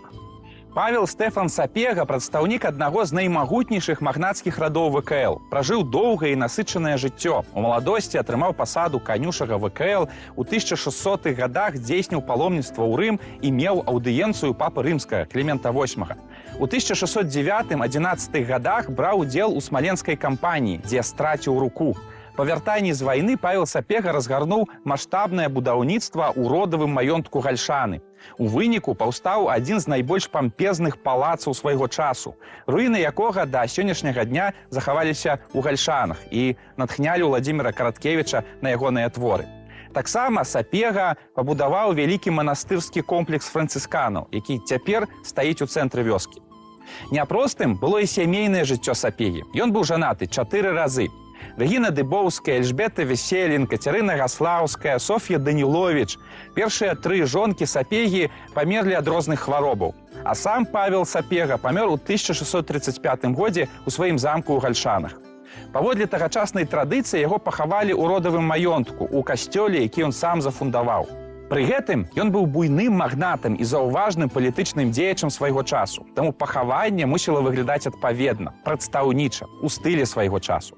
А тады найвышэйшую праяву раскошы ў сферы могілкавага стылю былі скульптурныя кампазіцыі з мармуру ў рыцарскіх даспехах. Часцей за ўсё рыцары альбо ляжалі, альбо напалову ляжалі. Важным было паказаць, што яны заснулі, але пры гэтым узіраюцца ў гэты свет і глядзяць на сваіх нашчадкаў. Менавіта такім і зрабілі надгробак Паўла Сапегі, ягоных 3 жонак. Усе постаці зробленыя з мармуру вельмі добрым майстрам. Твары сужэнцаў спакойныя і нібыта глядзяць у вечнасць. Усе жанчыны трымаюць у руках малітоўнікі. Мы не ведаем, як дакладна размяшчаліся гэтыя фігуры ў агульнай кампазіцыі над магіллем. Да сярэдзіны 20-го стагоддзя францішканскі касцёл перажыў шмат катаклізмаў. Ён і гарэў, і некалькі разоў быў разрабаваны, і адзін раз амаль цалкам перабудаваны ад фундаменту. Відаць, у нейкі з гэтых катаклізмаў было разбуранае і надмагілле, але фігуры цалкам захаваліся. У 1970-х гадах навукоўцы перавезлі іх у Менск у музей старажытна-беларускай культуры. Шмат год яны захоўваліся там, лежачы ў шэрах, нібыта адна маналітная пліта. Але ў 2022 годзе музейныя работнікі пераабсталявалі надгробак па прыкладзе пахавання Льва Сапегі, якое захавалася аўтэнтычна ў віленскім касцёле святога Міхаіла. Яно было зроблена прыблізна ў той жа час для сваяка Паўла Сапегі і вельмі падобнае паводле выявы скульптурных кампазіцый.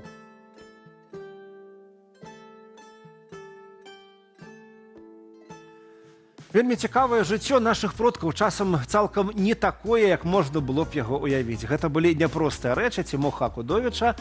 Цалкам іх можна паглядзець на YouTube-канале Белсат History. А побач з намі Андрэй, і ён прынёс нам цікавосткі з нашай сучаснасці. Што знайшоў у гэтых вашых інтэрнетах? Прынёс. Так, давайте пачнем з самага праглядваемага відоса, які зрабіў найбольш шуму гэтым тыднем і сабраў больш за 5 мільёнаў праглядаў. Будзе вельмі складана, включайце на 5-ю перадачу «Мозги». Это, ну, я поспробую хотя бы.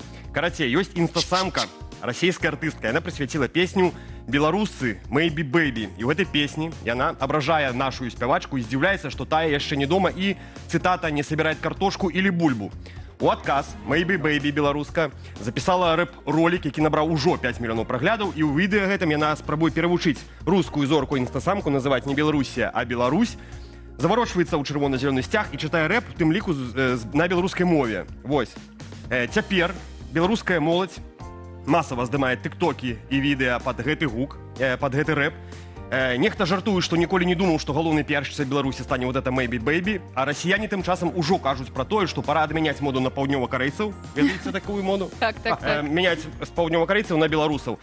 І вось давайте адно з такіх відэа паглядзім і паслухаем гэты рэп. Ты зачапіла маю радзімую, гэта подла звару бульбу і табе запіхаю далей у горла. За стэрэатыпы я разнесу цябе ў трэскі. У панядзельнік дайдёт да Лукашэнка.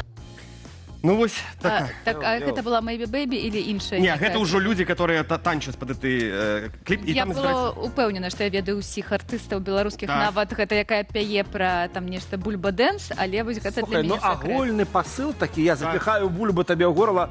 Нечакана стала на оборону краіны, і самае галоўнае, што гэта ўсё падхапілі сацыяльныя сеткі, і такіх відосаў сотні.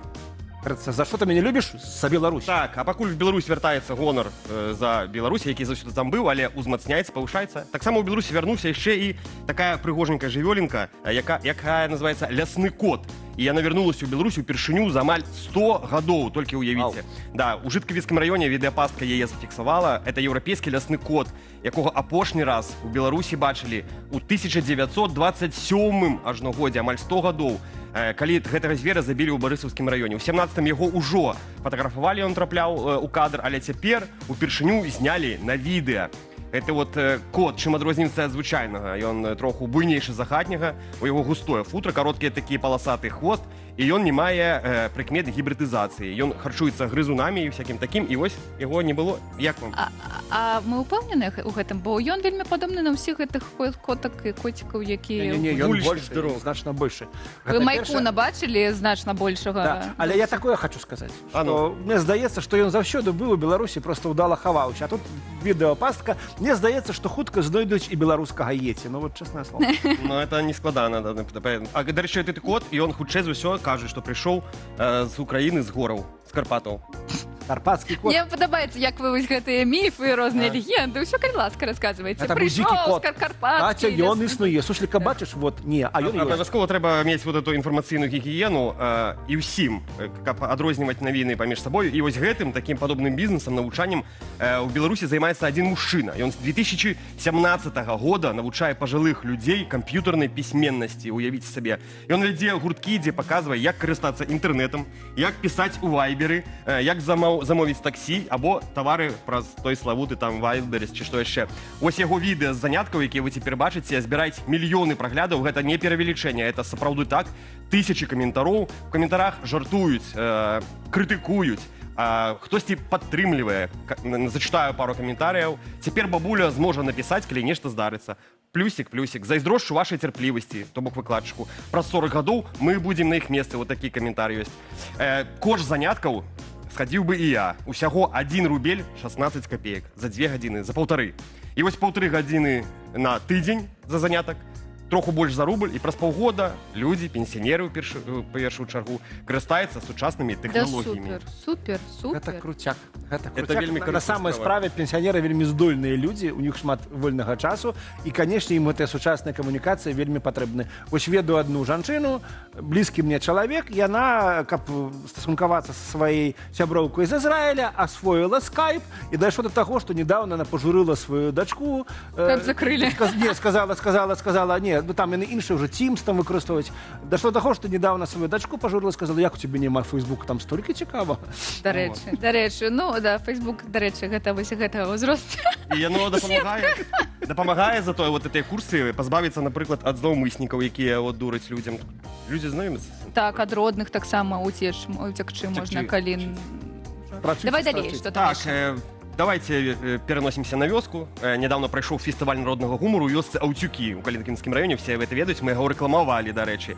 І там, от самае, што заўважнае, я паглядзеў, прадставілі рэкордную для Беларусі страву. Гэта гіганцкі, 3-метровы, не ведаю, як паказаць, хот-дог. Глядзіце самі. 3 метры ў вышыню? Не, ў даўжыню, на жаль. Фастфуд амаль памерам шмат іксоў. Эль прыгатавалі ў калінкавіцкім мясакамбінаце. Там 3-метровая цельная сасіска, уявіце, кілаграмы гародніны, безліч соусаў і кетчупаў. Аснову пачалі гатаваць яшчэ з вечара, а на фестывалі толькі дадалі нейкія інгрэдыенты і паспрабавалі ўсе гэты фастфуд, хто захацеў. Акрамя хот-дога гасцей частавалі іншымі стравамі. Бок пра сасіску кажуць, пра гэту калбаску. А вось хлеб гэты вялікі, доўгі, дзе бралі, так не кажуць. Вот што гэта за дыскрымінацыя хлеба? Да, мы уступаем сейчас за хлебаробов и хлебопеков. Расскажите, калі ласка. Зусім хутка чакаем цябе з адказамі на нашы пытанні да гледачоў. Пытанне было пра грошы, колькі вам трэба, каб адчуваць сябе шчаслівымі, але калі пра каўбасу, пра сасіскі, пра ўсё гэта. Ну, а з іншага боку, вось мне зразумела, напрыклад, што ў Калінкавічах шчасце, калі тебе хапае грошай на 3-метровы хот-дог. Ну, а наши наступныя героі пачуваюцца шчаслівымі, бо знайшлі сваё ідэальнае месца для жыцця, вельмі падобнае да Беларусі. Да іх адправіліся падляшскія локации.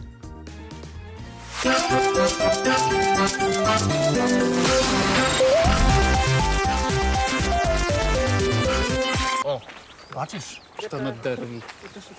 Ну, зараз, може, господара знайдемо, запитаємо. Здароўкі! А гэта што? Гэта бор для пчол, там жывуць пчолы, сапраўды. Ого. А хочаце нам паказаць, можа? Канешне. О, дзякуй. З задавальненнем. Давай. Гэта вось колода, і ўнутры там выбрана такая камора для таго, каб там пчолы жылі. Так. Гэта старадаўняе, можа і тысячалетняе такое пчалярства. Зараз вам пакажу, што знаходзіцца ўнутры. О, як бурчыць. Жыве борч. Гэта целае место. Да, ты погляди. И вы мед едите? Так, по восені можна трошки взяти у пчолок. Ось. І скільки ви годів займаєтесь? З дитинства. От дядов перейняв таку традицію. Гэта вы тут ад дзядоў перанялі дом, вось гэта ўсё, не? Не, гэта все з Беларусі перавёз. Вы таксама з Беларусі, блин. Бачиш, Оля? Нашая. Так, бо Оля з Білорусі, я з Подляшша, ми тут ходимо. Заходьте, познайомлю вас з своєю жонкою. А, супер. А чим ви тут займаєтесь? Ну, бо в Чеушках, відомо, пригожа, але чимось займатись треба. Коровами? Ні. Господаркою? Покуль що не. Бортництво, і моя жонка займається керамікою. Так, я, до речі, якраз гэтым займаюся. Може, хочете поглядзець? Ну, певно. Зараз лето, і летом заўсёды хочацца, па-першае, працаваць на двары, а па-другое, захаваць вось гэтую прыгажосць жывой прыроды. І таму я ў талерачку сабе сабрала гэты расліны. І хочу зрабіць талеркі з іх оціскамі. Рабілі калі-небудзь такое ці не? Не, я толькі ў тиктоце бачила. Ну, вось гэта яно. І вось кветачкі.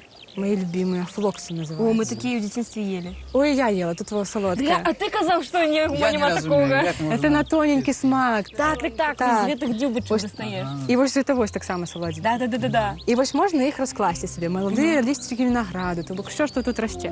Раскласти и потом скалочкой вось так простить. Ну, гэта ж можна ўсё сапсаваць, не? Нічого не сапсуецца, это глина. Калі што, я назад. Я памятаю, як мы рабілі гэтыя пирожки там. І трошки так розкатуй ляненько. Так. Воно трошки присяде. Так. Вось. І тепер уже можеш мацнее нажимати і так. Отак. Так уверх. Раз. О. Ну, Ілля, ти вже смело робиш. Я Пікассо. І тепер, каб зробити гэтую талерочку, треба гэтыя краешки поподнимать. Ну так, випаде нам... Ну так, якщо по канапочка. Так. І все, віна готова. Дякую. Вітаем тых, хто нас глядзіць. Гэта Ранзі з Белсата. Наш наступны госць ужо гатовы да нас далучыцца. На сувязі Андрэй Вазьянаў, дацэнт ЕГУ, доктар антропалогіі. Андрэй, добрый дзень. Добрый дзень, або добрай раніцы. Да. Андрэй, з чаго пачаць, калі хочацца, каб дзіця вучылася за мяжой? Ці ёсць нейкі алгарытм дзеянняў, каб не згубіцца ў выбары краінаў, у выбары ВНУ і праграмаў навучання? Сезонное пытанне важное, да?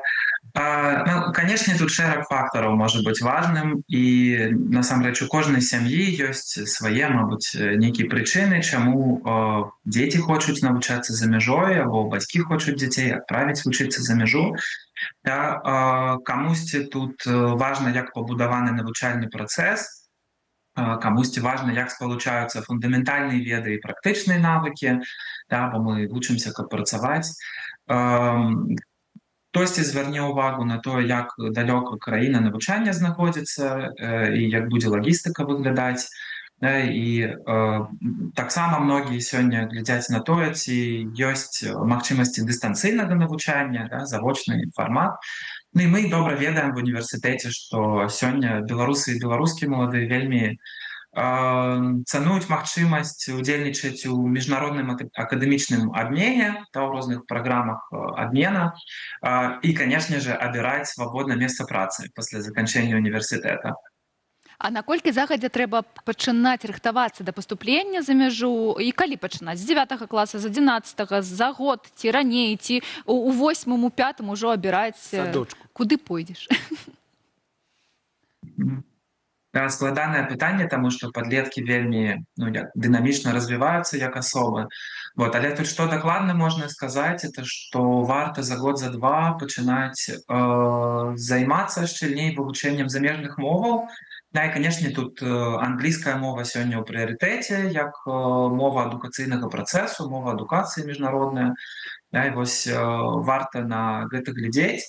У ЕГУ, напрыклад, у нас не вельмі складаныя патрабаванні, то бок мы чакаем, што нашы абітурыенты, абітурыенткі будуць або мець узровень А2 англійскай мовы, да, пры паступленні на бакалаўрыат, або возьмуць абавязак вывучыць, давесці сваю англійскую да такога ўзроўня. Ну і універсітэт прапануе ім адпаведныя курсы для гэтага, таму усе так дынамічна, але камфортна адаптуюцца. Ну, калі пра магістратуру казаць, то на магістратуры трохі большыя патрабаванні да ведання англійскай мовы. Это ўзровень B1, таму што ўжо неабходна карыстацца і крыніцамі літаратуры і камунікаваць па-англійску умець.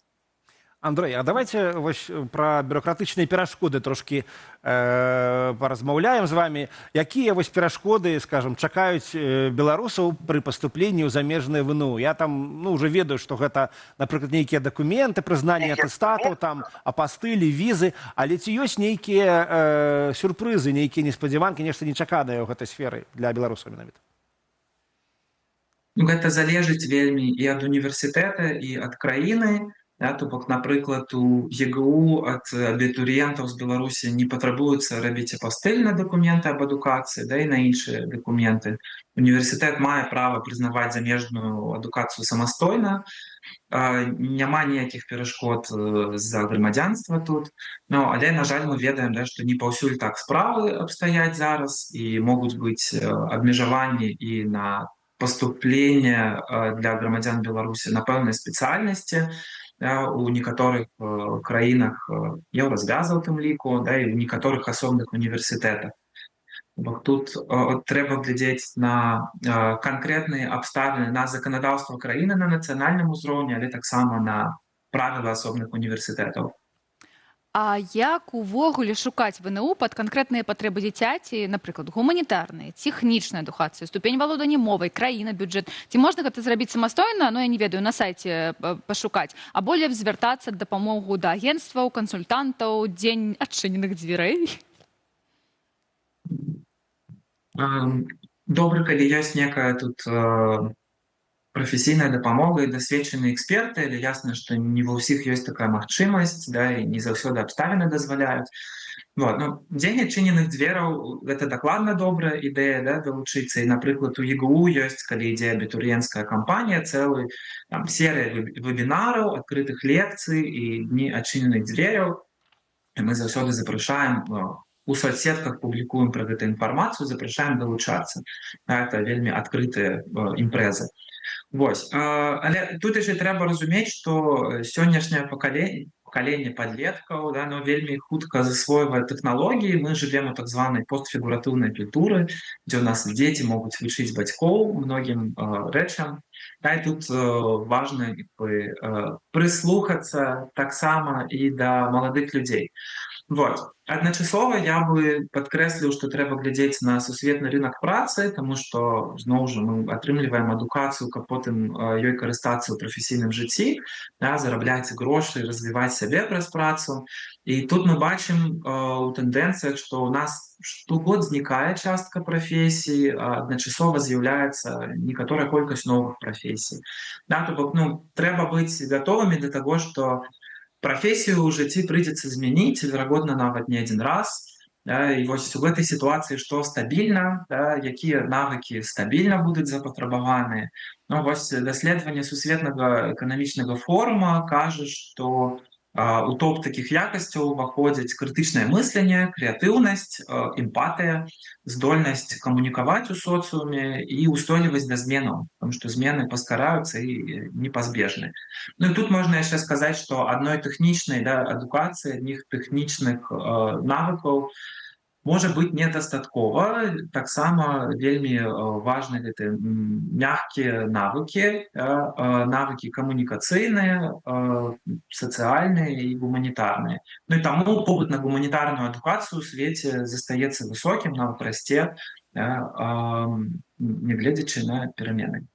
Андрей, у нас сёння такі тут акцент на грошы, пра грошы шмат размаўляем, колькі беларусам іх трэба для шчасця, але вось колькі б грошай не было ў чалавека, заўсёды прыемна атрымаць нейкую магчымасць бясплатнага навучання. Ці можна знайсці вось такія праграмы з бясплатным навучаннем на англійскай мове для беларусаў зараз дзе-небудзь? Ці існуюць яны ўвогуле бясплатныя такія праграмы? Такие программы існуюць у розных еўрапейскіх краінах, да, не толькі ў тых, дзе англійская гэта афіцыйная мова. І тут можна звяртаць увагу на нейкія нацыянальныя праграмы, да, там, не ведаю, шведскага інстытуту, напрыклад. Да, там, Германія больш прапануе ўсё-таки на нямецкай мове, да, адукацыю і праграмы падтрымкі замежных студэнтаў для адукацыі на нямецкай мове, але не толькі. І вось тут можна глядзець на такія праграмы. Ну, і акрамя таго, канешне, універсітэты маюць свае сістэмы заахвочвання. Так, у ЕГУ, напрыклад, на конкурснай аснове можна атрымаць стыпендыю на 6 месяцаў, да, то бок на семестр. І ён выдаецца, гэты грант або гэтая стыпендыя на конкурснай аснове за выбітныя дасягненні ў прафесійнай акадэмічнай дзейнасці. Студэнты падаюць партфоліо, да, і там улічваецца ўзровень грамадзянскай арганізацыйнай актыўнасці на карысць універсітэта, на карысць навукі. Вось. Пры гэтым, да, кожны семестр праводзіцца такі конкурс, то бок даводзіцца студэнтам канкураваць з самімі сабой учора, да, быць яшчэ лепей. Канешне, это такая сітуацыя спаборніцтва пэўная. Сярод замежных ВНУ ЕГУ заўсёды быў у топе беларускіх абітурыентаў. Чаму менавіта ЕГУ абіраюць беларусы? Якія новыя магчымасці з'явіліся ў вас за апошнія 5 гадоў? Я ведаю, там праграма эканамічная з'явілася, збірок, нешта такое, чула я.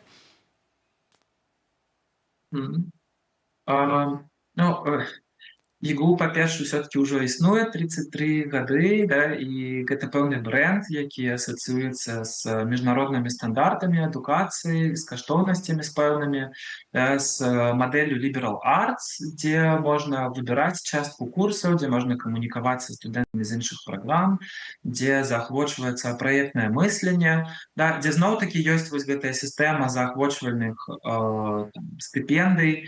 І вось я не згадаў, дарэчы, але нават пры паступленні, да, можна падаць заяўку на такую стыпендыю ўжо на першы семестр навучання яе атрымаць.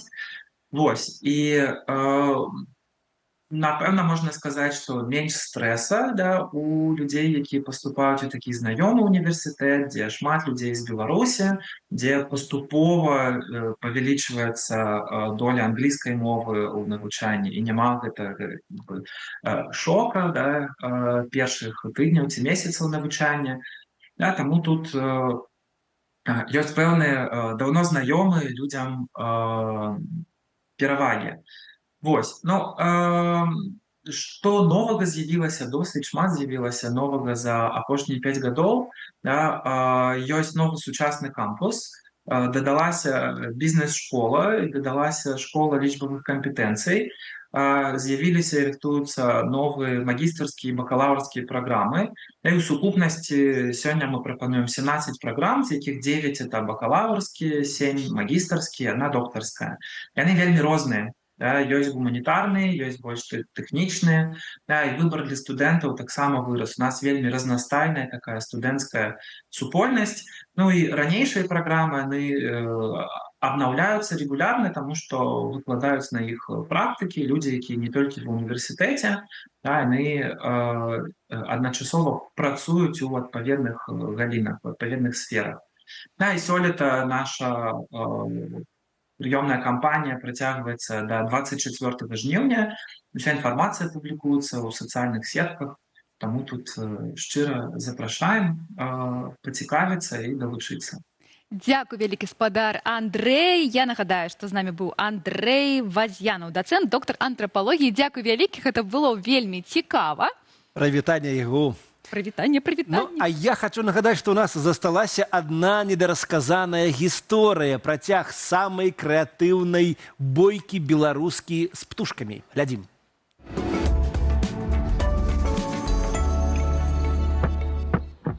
Нагул я птушек вельмі люблю, так, і розных жывёлак. Ночью я прачнулася і вырашыла паесть, ну хто ж гэта там такі? Адчыняю фіранку, вось, там сядзіць ён, пазірае на мяне, не злятае нікуды, глядзіць, бачна моцна ўражаны, хто такая. Все вакол мае падпісчыкі, сябры, калегі, все захапіліся гэтай гісторыяй. Я ў гэтай гісторыі за Гжегажам, і каб яго было яйка, ну і каб было яшчэ адной дзеткай, было б тады класна. Шыпшына, яна хутчэй паглядае на яго і нам сігналізуе. То калі выпусці на гаўбец, то яна хутчэй уцячэ, таму што для яе, для такой гарадской коткі лясны голуб, это яўна штосьці такое не надта бяспечнае, каб да яго набліжацца. Хочу паглядзець, што як яйка выглядае, як яно вылупіцца, бо я ніколі не бачыў яйка такое голубінае, сарокавае. Больш за тое, кажучы пра сваякоў паляшуцкіх, мы ставімся да птушак вельмі з вялікай павагай, таму што лічыцца, што птушкі гэта нейкія пасланцы ад нашых продкаў могуць быць, так, тому гэта можа быць маленькая сувязь, таму там ніякіх злых метадаў не выкарыстоўвай. Пераломны момант у гэтай гісторыі здарыўся, калі я пачула грукат з гаўбца, такі незвычайны для гэтых вяхераў. Вось, лупане крыламі, карацей, нешта там адбываецца, я сонная падхапілася, вочы расплюшчыла, я просто была ў шоку, не да здымак было, вось, але хвосцік эта гісторыя паспела зняць. На то сарок, цэлая зграя, напалі наша Гжегаша, і это быў просто... Мне ажно крыўда саму взяла, я ўжо сама пачала сумнявацца у тым, можа, я падтрымліваю ўжо Гжегаша. Я хваляваўся, што з ім здарылася, бо я хацеў, каб ён яшчэ прылятаў. Я думаў, што яго ўжо, што раз яго няма пер'яў, то ён не можа лятаць, а без пер'яў, то ён можа памерці. Тому я так думаю, што ўжо, напэўна, скончыла заваяванне, бо ён так давно не прылетаў. На пачатку я разумела, што я вяду гэту гісторыю да перамогі. Так? Я перамагу, і мая мэта паказаць, што мастацтва і ўвогуле арт-метады, яны вырашальныя. Так? Але калі з'явіліся гэтыя сарокі, было такое пачуццё, што чакайце, хтосьці іншы піша сцэнар, хто ўвогуле ўнес маю гісторыю. І таму было такое пачуццё, што можа ўжо не вернецца ты Гжегаш, можа яму ўжо ўсё вельмі кепска. Мы яго зараз моцна адрозніваем ад іншых такіх вяхераў, таму што ён з цюкнутай галавой, з такім іракезам, вельмі пазнавальны наш Гжегаш, вось, вярнуўся. Зараз быў кароткі перапыначка, я называла «Перамір'я на дождж», таму што былі дажджы залева ў Варшаве, у Беларусі пасля гэта былі дажджы. У нас на гаўбцы туліліся і Гжегаш свае дзяўчыны, і вось гэтыя сарокі нават. Мокрыя сядзелі, думаю, ну ладно, пасядзіце, я з вами потым разбяруся. І ось, прыйшло ўжо добрае надвор'е, адпаведна, самы час для новага эпізоду. Гжегаш вяртаецца! Наша змаганне за балкон з дзікім голубам на самым піку. 5-я серыя і самы артовы метад у разгары. Усе відавочныя хады тыпу яркіх анучак і фальгі мы ўжо скарысталі. І цяпер у нас на гаўбцы не проста змаганне, а арт-акцыя занята. Што казаць, мастацтва здае пазіцыі. Глядзеў Гжегаш на гэту інсталяцыю і нават упадапаў яе. Эх, 4-4. Ось, і над ім я зараз працую якраз над завяршэннем всёй гэтай гісторыі. Ну, альбо не ведаю, завяршэннем. Спадзяюся, што я ўсё ж такі перамагу ў гэтай гісторыі. Ось, таму зараз вся у думках, як вось правернуць новую арт-акцыю сабе на гаўбцы.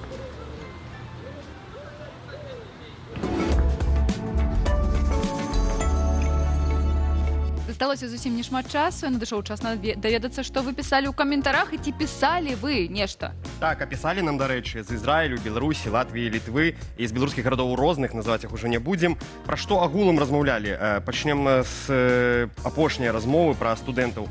Пішуць нам, што Беларусь губляе таленавітых маладзёнаў. Вельмі шкада, але няхай жывуць і развіваюцца, набываюць досвед і вяртаюцца. А сталых людзей мы ўжо не лічым. Мы ўжо сярэдні ўзрост нас не цікавіць. А яны прыедуць з пенсіямі на дачы, са слоікамі з Польшчы. Так, таксама абмяркоўвалі ўсё фільмы. Як толькі мы загаварылі пра фільмы з Андрэем Кашперскім, толькі пра гэтае і каментары. Цяпер пішуць, што не фільм, то пародыя. Заўважыў адну тэндэнцыю галівудскіх фільмаў. Зваротны расізм, супраць белай расы. Ой, як глыбака мы маглі б тут закапацца. Ой, начинай. Да, пра гісторыю галівудскага кінематографа пішуць, што ён толькі дзякуючы габрэйскім прадзюсерам існуе. Што мінуў час крэпкіх арэшках і тэрмінатараў і гэтак далей. Ну і, безумоўна, закончым каментарамі пра грошыкі, пра нашы любімыя грошыкі. Пішуць нам, што адзін з паказнікаў таго, што даволі багатая краіна, у тым, што в Беларусі можна паесці на 15 рублёў, на 15 бунаў. Але адразу ж пішуць, гэта хлусня. Борщ, другое і адзін калдун. Гэтага не можна купіць в сталовай. Трэба хадзіць у сталоўкі пры заводах. У Хавечы трэба ездзіць, там будзе дзешавей у сталоўцы, ці там які-небудзь Нью-Віцебск. полоску. Так. Котлету захотелося. Пишется нам... и колдун. Да, и хочу сказать вам цитата из того рэпа, який я вам недавно показывал. «Запихаю сырую бульбу в горло». Так само, этот самый Анинечку. Пенсионеры здольные вучиться на твое опытание. Та бось. Пенсионеры здольные вучиться. Ми здольні. Але один состарелый спеціаліст во всіх професіях ніяк не навучиться. Ну, там інше. До речі, дякую велике за коментарі, дякую за те, що були з нами. Завтра зустракайтеся з імі, со мною не зустракайтеся. Хай вам усім хопить грошей на все життя, на щастя. Будьте щасливенькі, заставайтеся з раніцей з Белсатом. Ми вас так любимо, дякую вам велике. Зичим доброго дня. До побачення, Ми з вами, ви з нами будемо родненькі. Пишіть слухати коментарі, музику. покуль ми вам Все, тут. до побачення. Заканчуємо. Колесала, дала мені ритм і напевне силу волі не забрати в мене, бо дала вона напевне знала, може більше і від Соломона ломаними дорогами прийду я завжди до тебе, вона не розбудить, не будить, в мене сильні бурі, забере бабулі, дві дулі, і пивкуни кулі, дуже добре справа, мене не було обманута, як була дуже втомлена, гойдала мене так.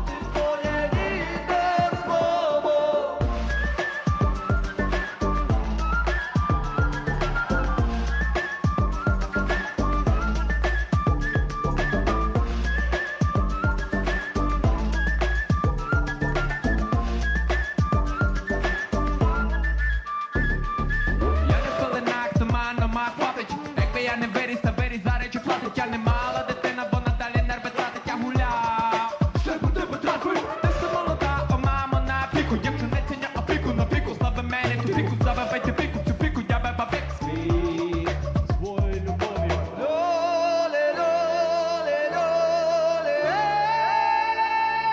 Стефанія, мамо, мамо, Стефанія, розквітає поле, а вона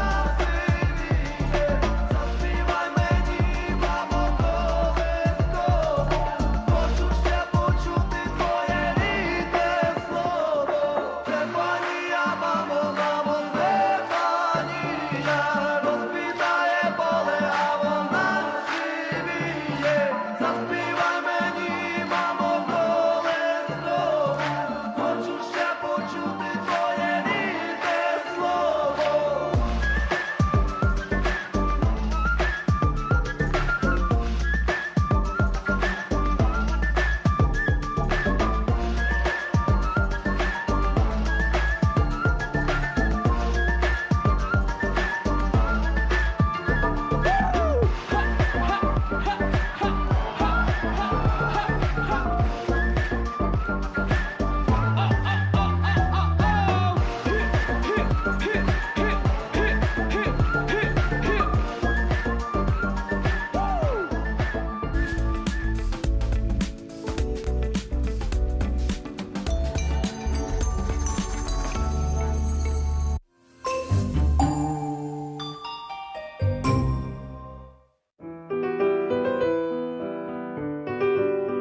Двадцять 21 год таму на свет з'явілася Амелі. Імя, якое сталася дарагім кожнаму кінааматару.